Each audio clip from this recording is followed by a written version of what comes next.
For years, we were known as Central Veterinary Associates, and we know that some of you were not exactly thrilled with the services that were provided.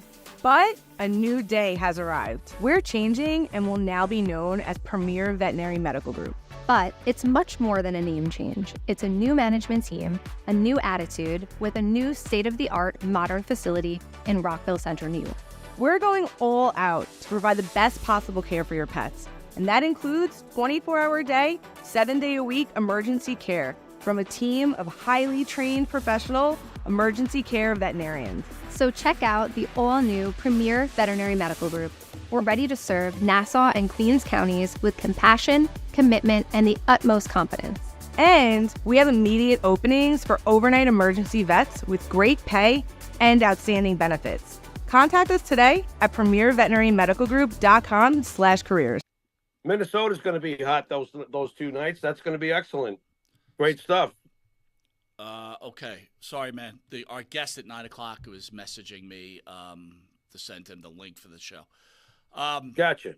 AEW star Anthony Bowens is one of the wrestlers who are openly LGBTQ in the current pro wrestling landscape. He has discussed how coming out has helped him immensely as a wrestler. The AEW star, during his recent interaction on the Mark Hoke show, said that coming out was freeing, as he didn't feel the constant strain of being outed. He added how he has connected better with wrestlers and friends after coming out. When I came out, I felt like all these walls came crashing down and I was able to connect with more people. Thoughts on Anthony Bowens and his freedom to share his sexuality? Well, you know what? Maybe I'll take a surprising route here for you. I'm glad that he doesn't have that sort of pressure on himself. You got to be happy with who you are, no matter what you do, no matter what your lifestyle is. I'm talking about the individual themselves. You, me, everybody sitting at home. You need to be comfortable with who you are. And if this is helping him be more comfortable with who he is, and he feels better about his decisions in life, which are his, it all gets back to free will, right, Mike? Yes, sir. If this is what makes him happy, and he's able to perform, in the ring better and get along with people better because he doesn't feel he's hiding something. We can all speculate till the end of the day what made Chris Kanyon leave this earth. But Chris always kept it secret, and it was torture to him. We know that much. That much has been said over the years. So I'm actually glad for him. And if that's what makes him, feel good about himself and be able to perform better, which to me means also to be able to perform safer in the ring with his, opponents and stuff like that. If it's brought a positive thing to his world, who am I to judge? By the way, last week I thought it was an incredible conversation with the Tiffany Stratton deal with Bianca Belair and Jade Cargill. And this is another example. It's hard for me to identify with Anthony Bowens because I'm not a homosexual male, okay? Right. And fair. Right? That's fair. But that's fair. It is a shame that people are shamed. Do you know what I'm saying? They can't be them. Right. All I ask, and I ask this of everybody, whether you're heterosexual, bisexual, homosexual, monosexual, whatever, keep it in the bedroom, right? PDAs are annoying no matter what you are, right? I'm not a big fan of the PDA, never have been. It's like, there's nothing worse if you're at a club, and I don't go clubbing, but say you go to a restaurant and like a dude's making out with his girlfriend and they're French kids. It's like, bleh, stop. Save it for later. Okay. What are your thoughts on that, bro? Well, look, I'm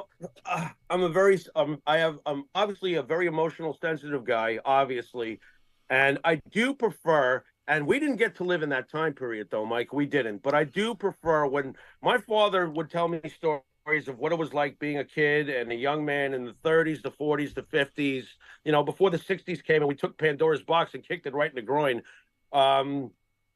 I prefer that people do just keep their things to themselves, no matter what their speed is, especially the sensitive things that always ignite us nowadays and divide us. So I prefer the Joe DiMaggio approach. He obviously was a very private man. He wouldn't let the press ask him anything they felt like. If he felt that they were trying to dig for dirt, he wouldn't even talk to them.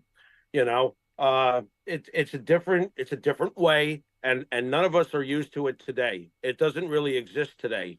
There are very few people and far between that conduct themselves like, let's say, a Derek Jeter. You know, there's very, very few.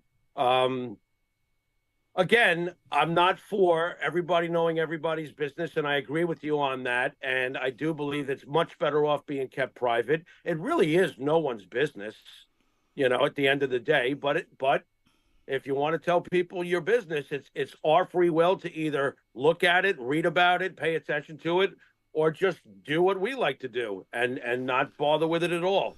I prefer to just not bother with it at all.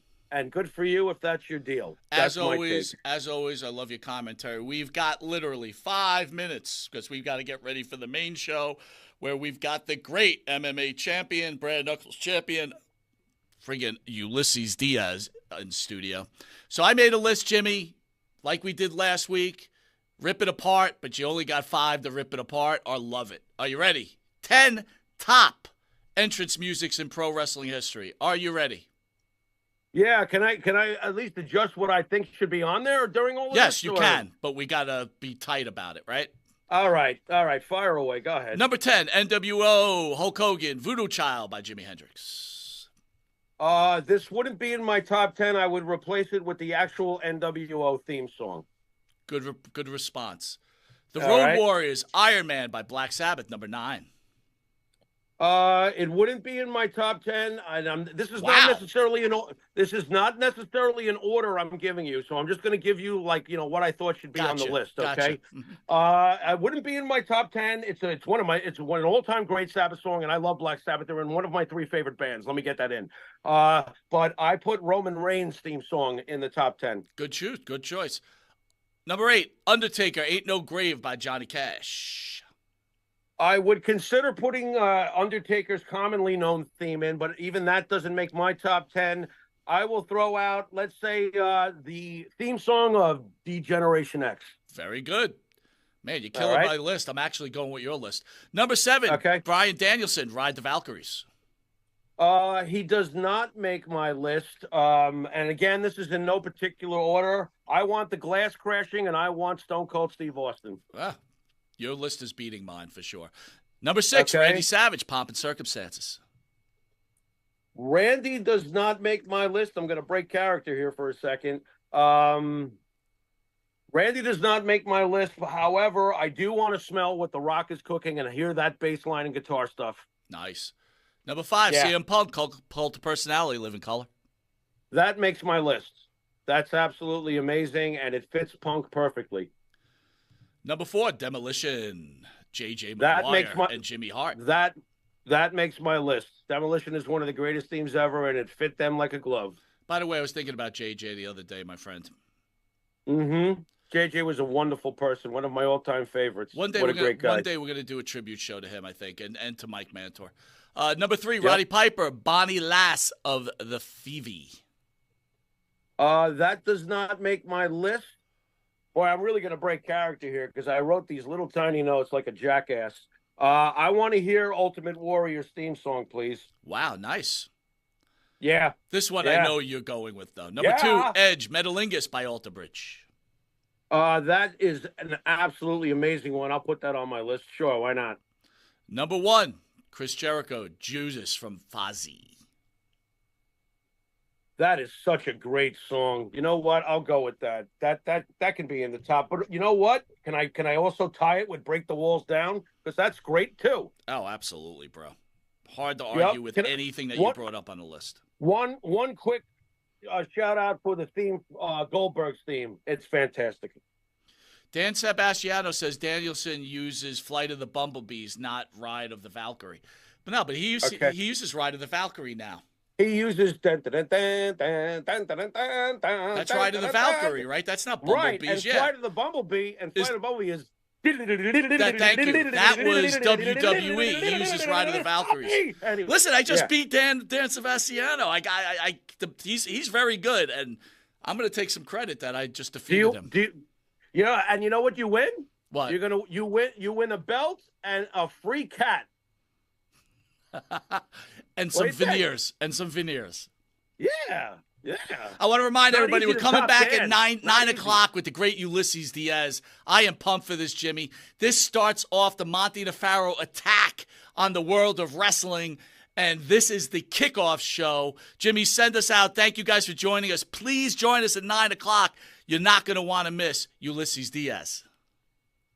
And just remember, folks, these shows don't necessarily reflect Monty and the Pharaoh, but they certainly reflect the shtick you've been watching This Week in Wrestling. And until a couple of seconds from now, later.